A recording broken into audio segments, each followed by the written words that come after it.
नमस्कार, मैं हूं सुमित झा। आप देख रहे हैं पुरवैया डीएनए। गीता में भगवान श्री कृष्ण ने कहा था, परिवर्तन संसार का नियम है। भगवान श्री कृष्ण के कहे ये बात आज भी उतने ही प्रासंगिक हैं जितने द्वापर युग में थे। हालांकि कुछ परिवर्तन समय के साथ होते हैं और कुछ परिवर्तन इंसान अपनी कोशिशों से करता है। अब देखिए, बिहार में सत्ता परिवर्तन के लिए बीजेपी परिवर्तन रथ का इस्तेमाल कर रही है। यानी यहां बीजेपी परिवर्तन के लिए प्रचार का हथकंडा अपना रही है। अब देखना है इन हथकंडों से बीजेपी कितना परिवर्तन ला पाती है। हालांकि तमाम दावों के बाद बिहार सरकार कानून व्यवस्था में कोई परिवर्तन नहीं ला पा रही है। अपराधी बेखौफ हो गए हैं, वे जब चाहे जहां चाहे वारदात को अंजाम दे रहे हैं। झारखंड में तो पुलिस से फोन कर लोग मजाक तक कर रहे हैं। आज पुरवैया डीएनए में हम बिहार झारखंड की इन्हीं बड़ी खबरों का डीएनए टेस्ट करेंगे।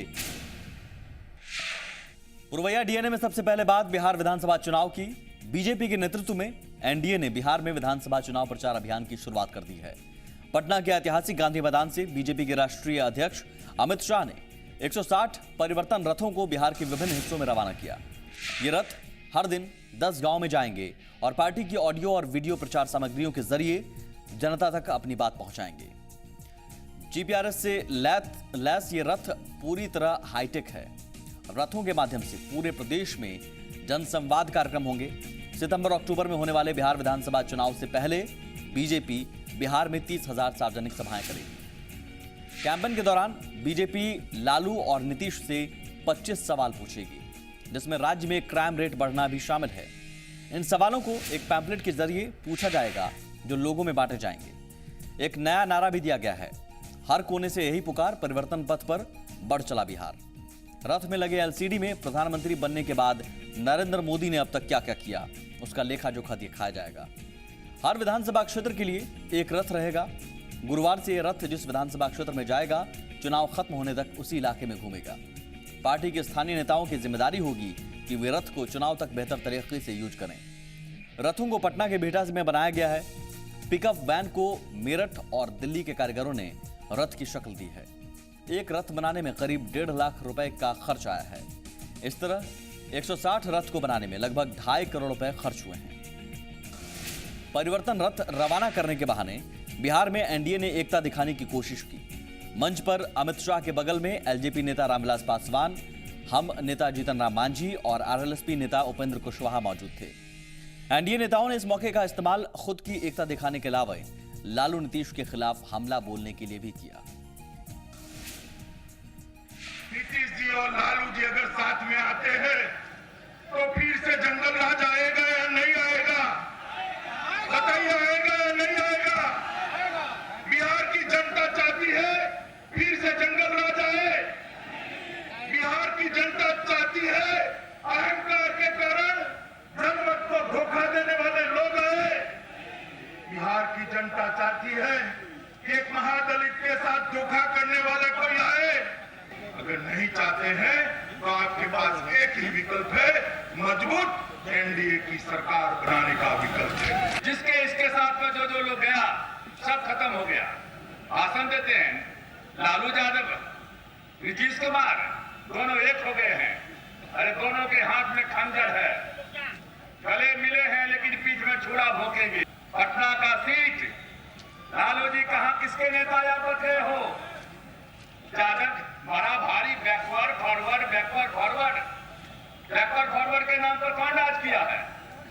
लालू यादव, मुलायम सिंह यादव, नीतीश कुमार, यही राज किए हैं ना। राबड़ी देवी और कौन 25 साल से राज किया है? बड़े भाई छोटे भाई दोनों एक साथ हो गए। विकास की चर्चा माननीय नीतीश कुमार जी आज भी करते हैं, लेकिन जरा याद करें उन दिनों को जब नीतीश कुमार जी बोलते थे अपने बड़े भाई के बारे में, विकास की चर्चा करते हुए बड़े भाई के बारे में बोलते थे कि जिस तरह से लाल कपड़ा देखकर सांड भड़कता है, लालू जी विकास की बात सुनकर भड़कते हैं। मित्रों, आखिर कैसे विकास की बात होगी? अब उसी व्यक्ति के साथ उनकी दोस्ती, विकास की बात नहीं हो सकती। और कांग्रेस का गठबंधन होने वाला है या है, तो हमको ऐसा नहीं लगता। ये जयप्रकाश नारायण जी के क्रांति से उत्पन्न हुए हमारे योद्धा लोग क्यों आज उनकी आत्मा को तकलीफ दे रहे हैं? क्या जयप्रकाश नारायण जी ने जो संपूर्ण क्रांति की बात की थी वो कांग्रेस और उनके परिवारवाद के खिलाफ बातें आई थी, और आज भूल गए लोग कि सत्ता प्राप्त करने के लिए, कुर्सी प्राप्त करने के लिए आज कांग्रेस के भी गोद में जाके बैठने को तैयार हैं। एनडीए नेताओं के बयान से साफ है कि मिशन 185 के लिए वो लालू नीतीश को बड़ी चुनौती मानते हैं, लेकिन इस लक्ष्य को पाने के लिए बीजेपी, एलजेपी, आरएलएसपी और हिंदुस्तानी अवाम मोर्चा के बीच एकता बना रहना बेहद जरूरी है, क्योंकि कहने में 185 का लक्ष्य जितना आसान लग रहा है उसे पूरा करना उतना ही मुश्किल है, क्योंकि एनडीए को बिहार में पहले खुद की एकता पर मुहर लगानी होगी और लोगों के बीच विश्वास जगाना होगा कि वे सत्ता के लिए नहीं, बिहार के विकास के लिए एक हुए हैं। फिर उसके बाद उन्हें महागठबंधन की ताकत से निपटना होगा। यह हम इसलिए कह रहे हैं क्योंकि हाल के दिनों में कई मौकों पर एनडीए की एकता तार-तार होती दिखी, खासकर सीएम कैंडिडेट के सवाल पर अब भी एक राय नहीं है। हालांकि इस मुद्दे पर बीजेपी की ओर से चुनाव तक टालने की कोशिश हो रही है और पूरा ध्यान चुनाव प्रचार पर लगाया जा रहा है। पटना के गांधी मैदान से बीजेपी ने अपने प्रचार अभियान की शुरुआत कर दी है। इस अभियान के साथ ये तय हो गया कि बिहार में प्रचार वार औपचारिक रूप से शुरू हो गया है, क्योंकि जेडीयू पर्चा पर चर्चा और घर घर दस्तक के माध्यम से लोगों से सीधे जुड़ रहा है। हालांकि जेडीयू के इस अभियान को बीजेपी की नकल कहा गया, लेकिन उसका भी वही लक्ष्य है जो बीजेपी का। दोनों पार्टियां सीधे जनता से जुड़ना चाहती हैं और अपने एजेंडे से उन्हें अवगत कराना चाहती हैं। अब देखना है कि जनता किन से ज्यादा इंप्रेस होती है और किसे अपना कीमती वोट देती है। 2014 का लोकसभा चुनाव प्रचार भारतीय लोकतंत्र के इतिहास में अब तक का सबसे बड़ा जन लामबंदी अभियान था। बीजेपी इसमें सफल रही। 15 सितंबर 2013 से 10 मई 2014 के बीच मोदी ने 5,827 रैलियां की, करीब 3 लाख किलोमीटर की यात्रा की, 25 से अधिक राज्यों का दौरा किया, 3D रैलियों और चाय पर चर्चा का नया प्रयोग किया। इसके अलावा इलेक्ट्रॉनिक और प्रिंट मीडिया को कई इंटरव्यू दिए। इसका फायदा बीजेपी को मिला भी, वो पूर्ण बहुमत के साथ सत्ता में आई। बिहार में भी पार्टी केंद्र के फॉर्मूले को अपना रही है। अब देखना है बीजेपी का केंद्र में आजमाया फॉर्मूला बिहार में कितना हिट होता है। एक छोटा सा ब्रेक लेंगे हम। ब्रेक के उस पार बात करेंगे कि क्या नीतीश कुमार के दावों के मुताबिक हकीकत है। नीतीश कुमार कहते हैं कि कानून का राज है, तो क्या वाकई कानून का राज है? डीएनए टेस्ट करेंगे हम।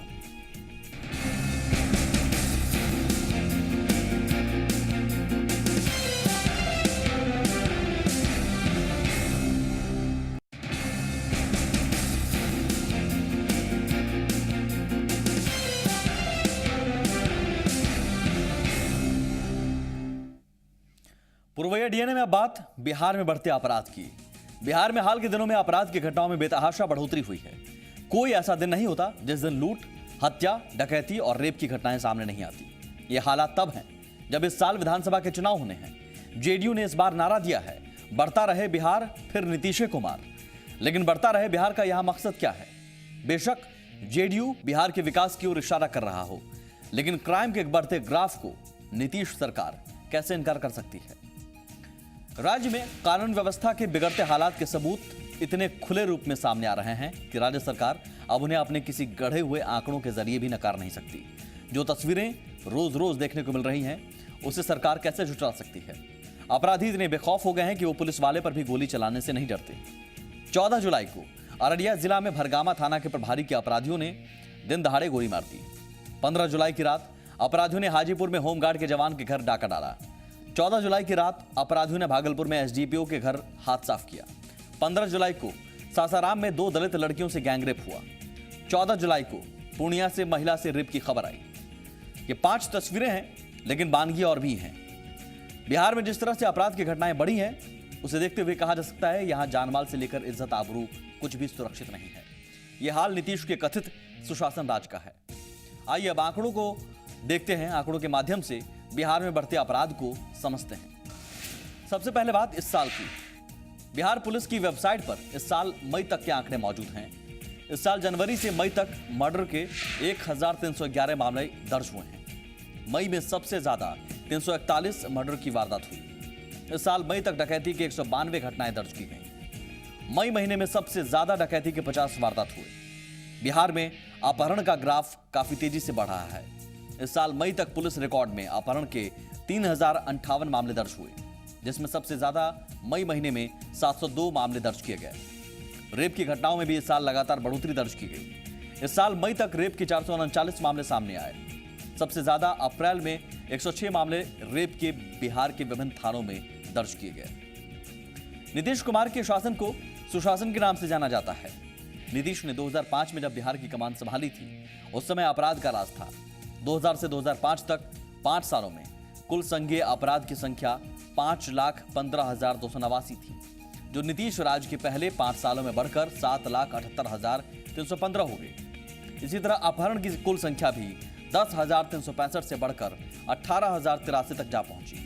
ये बिहार पुलिस के आंकड़े हैं, कोई विपक्षी आरोप नहीं। अब इन आंकड़ों के बारे में कहा गया है कि लोग शिकायत दर्ज कराने के लिए थाना तक पहुंचे। पहले लोग खौफ से शिकायत दर्ज नहीं कराते थे। अब इस आधार पर सरकार का तर्क था कि आंकड़े बढ़ना सरकार की नाकामी नहीं, सरकार की सफलता है। लेकिन नीतीश के दूसरे टर्म में भी अपराध का ग्राफ तेजी से बढ़ा है। अब देखिए, वर्ष 2013 में अपहरण के 5,506 मामले दर्ज किए गए थे, जो 2014 में बढ़कर 6,570 हो गए। बिहार में वर्ष 2013 में रेप के 1,128 मामले सामने आए थे। 2014 में भी स्थिति में सुधार नहीं हुआ। 2014 में रेप के 1,127 मामले थानों में दर्ज किए गए। 2013 के मुकाबले 2014 में बैंक लूट की घटनाओं में बढ़ोतरी दर्ज की गई। 2013 में बैंक लूट की 3 घटनाएं दर्ज की गई थी, जो 2014 में 2 बढ़कर 5 हो गई। इसके अलावा मर्डर और डकैती की घटनाओं में 2013 के मुकाबले 2014 में थोड़ी कमी दर्ज की गई, लेकिन उस कमी से सरकार इतरा भी नहीं सकती।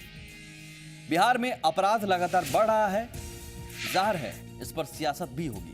खासकर इस साल विधानसभा के चुनाव होने हैं। विपक्ष सरकार पर जंगल राज की वापसी का आरोप लगा रहा है, जबकि सरकार क्राइम पर कंट्रोल की बात कह रही है। आइए अपराध की बढ़ती घटनाओं पर बिहार के प्रमुख नेताओं का क्या कहना है, वो भी आपको सुनवाते हैं। नीतीश कुमार के दोबारा मुख्यमंत्री बनने पर बिहार में अपराध का ग्राफ बढ़ा है। जंगल राज की ओर बिहार जा रहा है। आरजेडी के साथ होने पर और तेजी से अपराध बढ़ने लगा है, ये सुशील मोदी का कहना है। राधा मोहन सिंह क्या कह रहे हैं, वो भी आपको बताते हैं। उन्होंने क्या कुछ कहा था। पिछले 2 साल से बिहार का विकास दर काफी तेजी से घट रहा है। वहीं अपराध के दर में फिर से उछाल आ गया है। बीजेपी की सरकार से अलग होने के बाद बिहार का विकास दर 16% से घटकर 8% हो गया है। ये केंद्रीय कृषि मंत्री राधा मोहन सिंह का कहना है। लेकिन नीतीश कुमार क्या कहते हैं? नीतीश कुमार ने इस साल 12 जून को पुलिस अधिकारियों को संबोधित करते हुए कहा था कि पिछले कई वर्षों से मैं अपराध के आंकड़ों को देख रहा हूं। गर्मी में अपराध बढ़ जाते हैं। शायद गर्मी में दिमाग भी गर्म रहता है लोगों का। सूबे के मुखिया का बढ़ते अपराध पर बयान ये आया था। अंदाजा आप लगा सकते हैं सरकार बढ़ते अपराध को लेकर कितनी गंभीर है। सियासत एक तरफ जारी है, लेकिन सियासत से समस्या का समाधान हो नहीं सकता। इसके लिए सरकार के साथ साथ विपक्ष को भी सकारात्मक रहना होगा। साथ ही पुलिस को अपने काम से अपराधियों के बीच खौफ पैदा करना होगा, ताकि जान माल सुरक्षित रह सके। पुरवैया डीएनए में एक और छोटा सा ब्रेक लेंगे। हम जल्द हाजिर होते हैं और बात करेंगे रांची पुलिस की एक ऐसी परेशानी की, जो परेशानी आम जनता की ओर से दी जा रही है।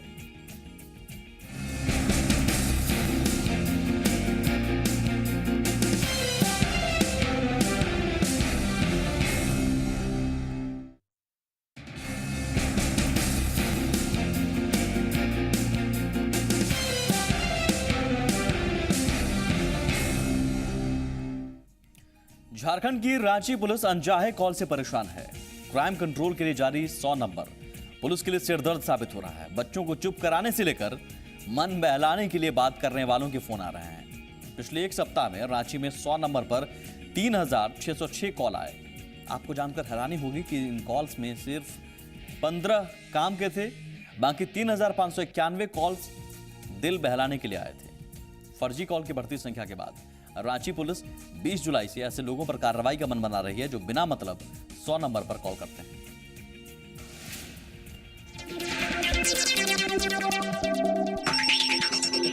साहब बच्चा रो रहा है, चुप करा दीजिए ना।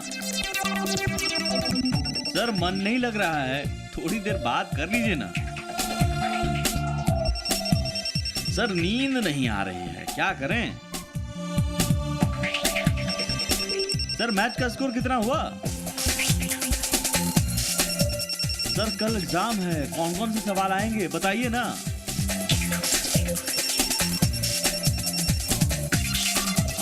इस तरह के कॉल से रांची पुलिस परेशान है। क्राइम कंट्रोल के लिए जारी 100 नंबर पर लोग अपनी समस्या को लेकर कम, मन बहलाने के लिए ज्यादा कॉल कर रहे हैं। पिछले 8 जुलाई से 14 जुलाई के बीच रांची में 3606 कॉल आए, जिसमें 2420 ब्लैंक कॉल्स थे, 655 फेक कॉल थे, 380 रॉन्ग नंबर से कॉल आया, 100 कॉल सूचना से संबंधित थे और 35 कॉल पूछताछ से संबंधित थे। हफ्ते में हम लोगों के पास 3606 कॉल्स आया हुआ है, जिसमें अधिकतर कॉल्स जो है वो ब्लैंक कॉल ही रहा है। मतलब कि उन लोगों को दौरान कॉल आता है, उठाते हैं तो कोई बात नहीं करता है।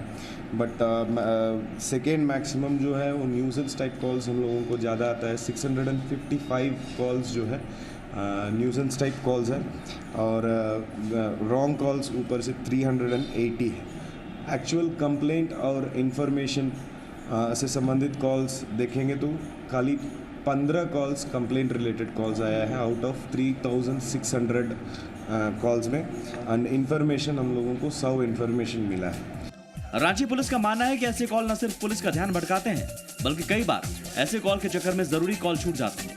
इसलिए पुलिस ने अब ऐसे फर्जी कॉल पर कार्रवाई करने का मन बनाया है। 20 जुलाई से अब जो भी ऐसे कॉल आएंगे उनके खिलाफ कार्रवाई होगी। अगले हफ्ते से जो भी फेक कॉल्स, न्यूसेंस कॉल्स जो भी आ रहा है, उसमें कुछ नंबर्स जो है लगातार रिपीटिशन में आ रहा है। उन लोगों का नंबर हम लोग नोट कर लिए हैं और अगले हफ्ते से उन लोगों के ऊपर जो है कार्रवाई करना भी हम लोग शुरू कर देंगे। फेक कॉल्स और न्यूसेंस कॉल्स का मतलब है कि कुछ लोग खाली फ़ोन करते हैं, गाना सुनाते हैं और कुछ बताते नहीं हैं, या फालतू चीज़ बताते हैं, या बोलते हैं कि मन नहीं लग रहा है, किसी से बात करने का मन कर रहा था इसीलिए बात कर रहे हैं। 100 नंबर हमारे और आपकी मुसीबतों का एक मजबूत सहारा होता है। ऐसे में मन बहलाने के लिए पुलिस को परेशान करना कहीं से सही नहीं है। अब देखना है कि पुलिस ऐसे लोगों पर कैसे कार्रवाई करती है। सनी शारद, जी मीडिया, रांची। चलिए इसी के साथ पुरवैया डीएनए में बस उतना ही। नमस्कार।